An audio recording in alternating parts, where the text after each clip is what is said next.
Bonjour à tous, alors aujourd'hui je vais vous présenter le TC004 de chez Topdon, une petite caméra thermique qui va pouvoir vous aider à trouver et à identifier des anomalies thermiques. Comme vous pouvez voir là, un dégivrage arrière, on voit directement les lignes qui ne fonctionnent pas. Dans la boîte, on a un chargeur, on a une petite pochette, une carte SD ainsi que son câblage et le mode d'emploi. Alors, appareil assez efficace et complet. Il a la possibilité de stocker des images ainsi que des vidéos. Il suffit d'appuyer sur la petite gâchette et vous allez prendre facilement des vidéos ainsi que des photos. Alors comme vous pouvez voir là à l'image, on voit 64 degrés et en réalité le deuxième cylindre est à 155 et ainsi de suite. Donc là, à l'aide de cette caméra thermique, j'ai identifié directement le cylindre qui ne chauffait pas et le cylindre qui était qui n'allumait pas, tout simplement. Alors on a possibilité de tester le circuit de refroidissement. Comme vous pouvez voir là, les durites de refroidissement qui rentrent dans l'habitacle pour le chauffage. On sait directement déceler quelle durite est chaude ou moins chaude. Vous allez me dire, on peut faire ça à la main facilement ou avec un simple thermomètre laser. Effectivement, mais là, vous voyez qu'on a une certaine précision ainsi qu'on voit bien les couleurs. Aussi bien vase d'expansion comme vous voyez là. Et là, vous voyez que j'ai essayé de prendre une photo, mais il n'y a pas de carte SD. Forcément, ça ne va pas. On a possibilité de tester circuit de chauffage, etc. Au niveau du tableau de bord, des roues, des freins, des roulements. Enfin bref, il y a énormément d'applications. Tout ce qui concerne le côté thermique. Aussi bien des freins, comme je viens de le dire, des échappements, etc. Alors, concernant le petit 3 que vous voyez là à l'envers, on va parler là d'émissivité. Donc vous avez une possibilité de régler en fonction des différents matériaux que vous allez mesurer. Donc vous voyez là en mode 0,95, eh bien on est dans l'acier, dans le métal, etc. Concernant les spécificités, comme je viens de le dire, il est possible de prendre des vidéos ainsi que de le brancher sur ordinateur et de voir un petit peu les différentes photos. Concernant l'écran, c'est un 2,8 pouces. Assez efficace. Le dessus, on a la carte SD avec un petit câble pour mettre USB et de relier au PC ou sur un ordinateur ou clé USB. Comme vous pouvez le voir là, on voit vraiment les points les plus chauds. Et voilà, je prends une petite photo en appuyant sur la gâchette et j'appuie sur Save au milieu pour l'enregistrer. Vous allez voir par la suite, on va rentrer dans les paramètres pour changer la langue, etc. Donc, autre moyen efficace, c'est bien évidemment les batteries, surtout à l'ère aujourd'hui de l'hybride et des véhicules électriques qui sont de plus en plus fréquents sur le marché. À l'aide de la caméra, on peut identifier directement les batteries qui sont en court-circuit. Et donc, on voit directement à travers le système quelle batterie est défectueuse. Il est équipé aussi d'une petite LED où on peut voir directement dans le noir pour voir facilement qu'est-ce qu'on va chauffer. Donc c'est quand même assez efficace et complet. On a le petit bouton pour allumer et pour l'éteindre. C'est assez pratique et facile d'utilisation.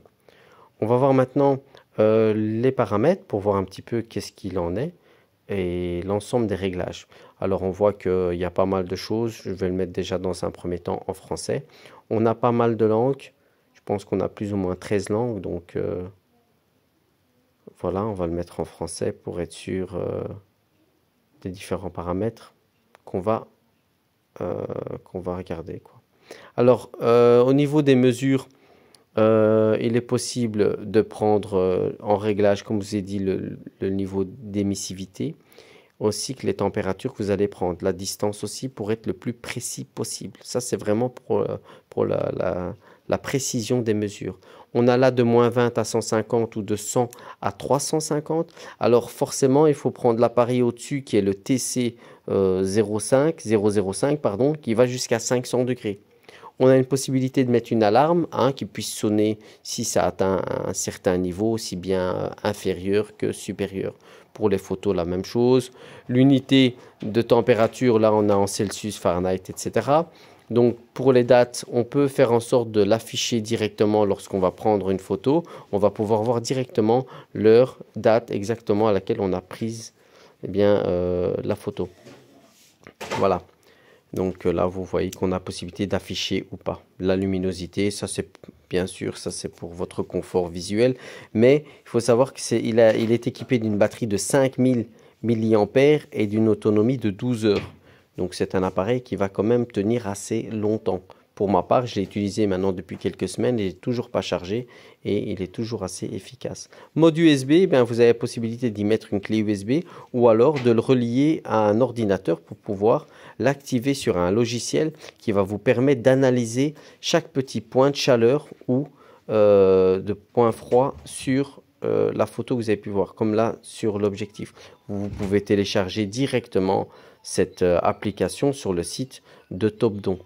Donc voilà, là on voit quelques petites analyses que j'ai pu faire. Là j'étais en train de filmer l'ensemble du système pour voir un petit peu comment ça fonctionne en gros. On voit les freins, je venais de rouler avec, on voit les différentes températures. Donc c'est plutôt assez sympa. On a possibilité vraiment de voir pas mal de choses avec ça. Maintenant voilà, ça reste toujours un petit peu gadget je vais dire, mais pour le diagnostic, comme j'avais fait là sur le dégivrage, des sièges chauffants, voir des points de chaleur exactement, des filtres à particules, voir si on a un filtre à particules qui est bouché ou pas, on le voit directement, c'est vraiment très intéressant.